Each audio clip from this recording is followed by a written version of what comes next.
Alright.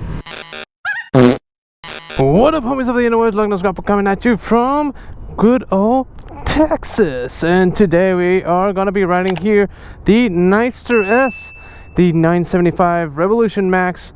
And yeah, we'll get more into that here in a second. So roll that intro.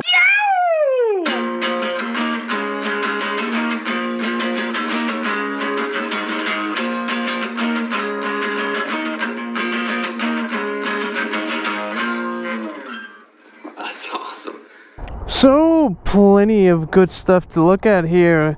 Got them wheels, kind of look almost like some of the CVO wheels on I think it was like the earth color bagger that they had. I think it was like, I want to say 21 maybe, where the spokes are split. Man, some still has that stupid potato cannon exhaust, but there's things that I like, things that I don't like. We will get more into that here in a second, but let's just do that highlight reel, shall we? Roll that tape.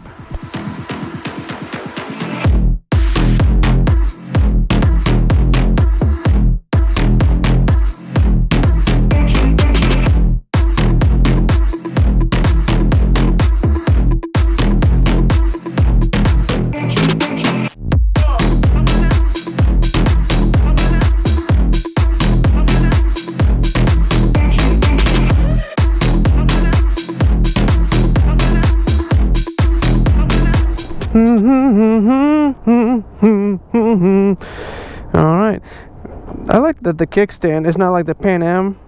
The kickstand on the Pan Am is like further forward, and it's like there's like a hose right there, and it's just all kind of awkward. This one is, it's a nice like to the side, which again the same as the other Nightster. And if you didn't see that review, I'm sure you could go through my channel and just find it. It's not that old of a video, but here you go. TFT display from the get-go, just real nice. Still sounds like a bag of bolts, in my opinion. Let's go for a ride. I'm not gonna lie, the Rev Max, it is a very, very fun motor to ride. So right now we're on the highway mode, because why wouldn't we? I don't know who said it on highway mode. Obviously this comes with multiple riding modes, just like the Pan Am, just like the Sportster S. Let's get out of this parking lot. It is very, very smooth.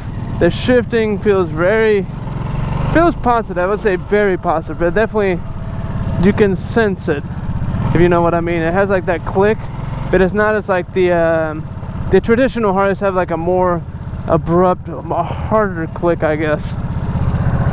Alright, let's get going. So this here there's just so many buttons. Just like the Pan Am, the controllers are pretty much the same. It's just, I don't know how do you feel about these controllers? Because if I wasn't used to these controllers and I want to see what's up here, kind of have to go like over and see. You know, again, if you're not familiar with it anyways, but you have home buttons and all that kind of stuff. I'm assuming because you know, with the Pan Am if you could connect your phone to it, then you can have, you know, volume, play, you know, next, all that kind of stuff. I see there is some traffic up ahead. It is liquid cooled, so you don't have to worry about burning your leg off, just like the traditional air cooled motors. Alright, so what is so different about this bike than the Nightster? Well, let's talk about price real quick. This one comes in right under 15 grand by $1, $14,999. And the Nightster, just the standard Nightster, is I think it's like $13,499, $13,500, so $1,500 difference. What are you getting for that $1,500? Well, this one already has a different set of risers, which I actually like these risers better than the other motorcycle, the just standard Nightster. The controllers on just the standard Nightster are very simple. They don't have all these extra buttons and doodads.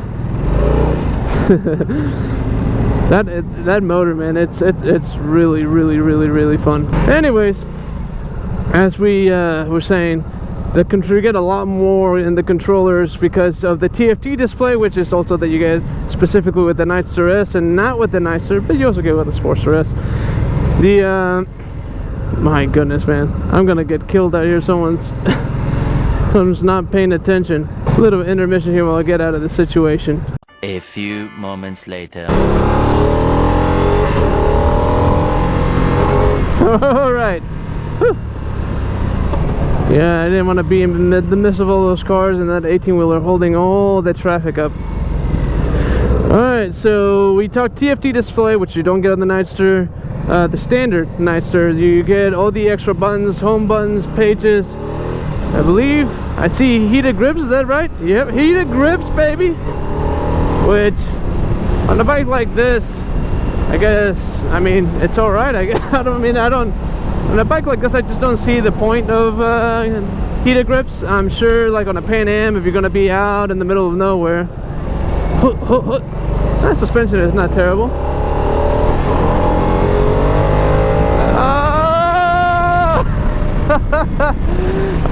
It's a pretty high revving motor, as you know, just like the Pan Am, just like the Sportster S, and just like, I guess you would say, step brother, step sister, or little brother, the standard Nightster. The motor, all that is basically identical. You do get different riding modes, and the standard Nightster, this thing handles significantly better than the Sportster S, in my opinion. Well, that's what happens when you put balloon tires on a motorcycle. But that's no here nor there. This obviously handles very much alike the standard Nightster because it's the same suspension. It performs the same because it's the same motor. It has some of the same modes. Obviously this has the TFT riser we already talked about, hand controls, and you get a passenger pillion and passenger pegs, which you do not get on a Nightster, which I don't even know what the P&A catalog would call for just the pegs, like for the mounts and all that kind of stuff. Obviously you get the nice wheels, which I think are a significant improvement over the last wheels. The last wheels just they're bland, man. There's just not much to them. Obviously I'll talk about the obvious, and it's here, the graphics of the Harley-Davidson, like AMF style Harley-Davidson badges, which I am a fan. However, I am not a fan of kind of like the intake, the fact that this is an intake box and not a gas tank. Call me old school, call me more of the traditional kind of guy. That just kind of like ruins it for me. It almost like, even like where the neck is on this bike, it kind of reminds me of like the Honda Rebel, like the latest Honda Rebels. And I'm not a fan, to be quite honest with you. Let's do a little suspension test because this is kind of rough right here. I don't mind it at all, like at all. I'm just shifting like around $4,000, and this motor's just like so smooth, so smooth. Very slow from underneath $4,000. But I don't know how like it is at the higher RPM range. We'll find out here in a second. But so far, $4,000 is a pretty happy place, I would say, for this motor.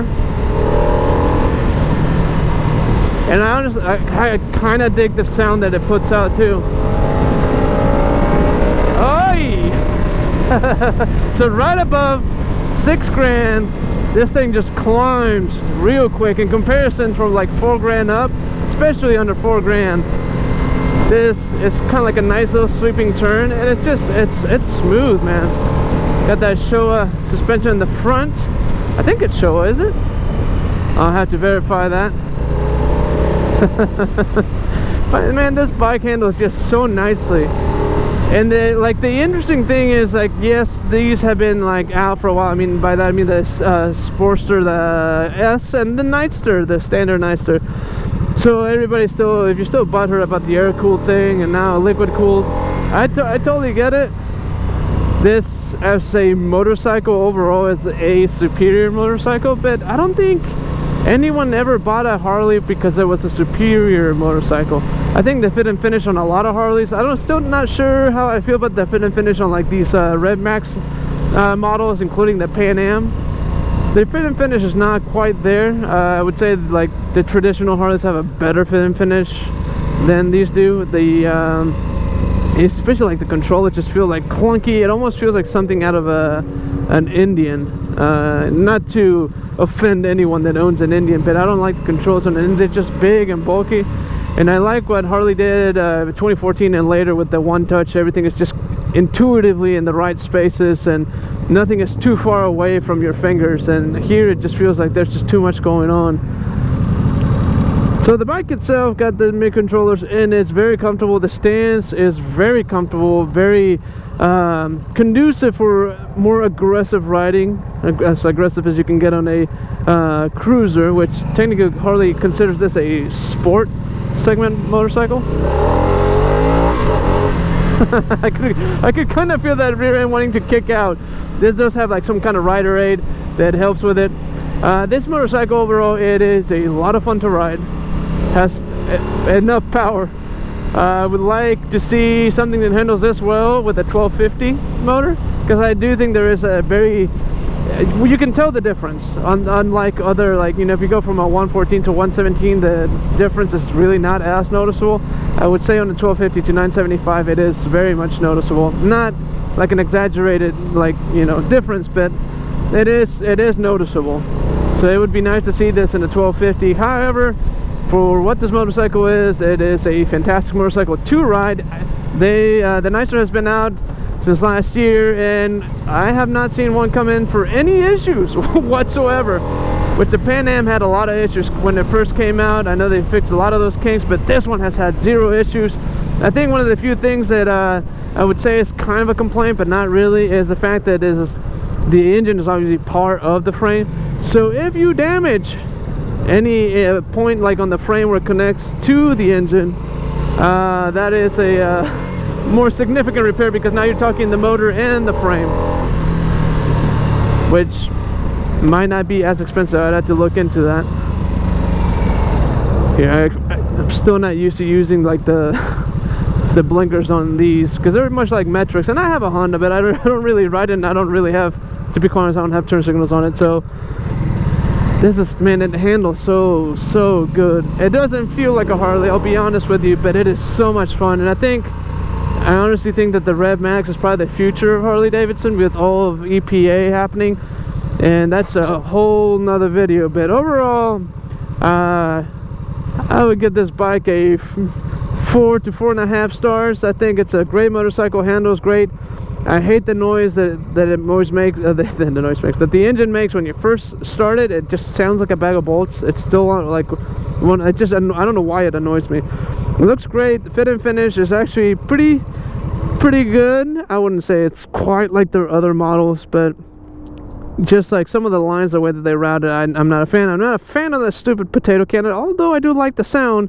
Again, it's a stock sound, which is not as loud. So I'm really curious to see what the aftermarket will be for these motorcycles, and what this, I want to say, well, I was going to say what it sounds like with a different pipe, but with the Pan Am, we've seen a lot of that already. So what do y'all think? What did I miss? Anything that you want to like talk about? Leave it in the comments below. If you like this kind of content, subscribe, like, do all that jazz. It helps the channel a ton. Thank you so much for everybody that supported me while I was gone last year.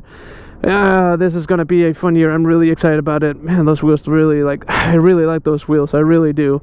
So what do you think? Let me know in the comments below, and in the meantime, get your Harley or on 2 wheels and get some wind therapy. Later.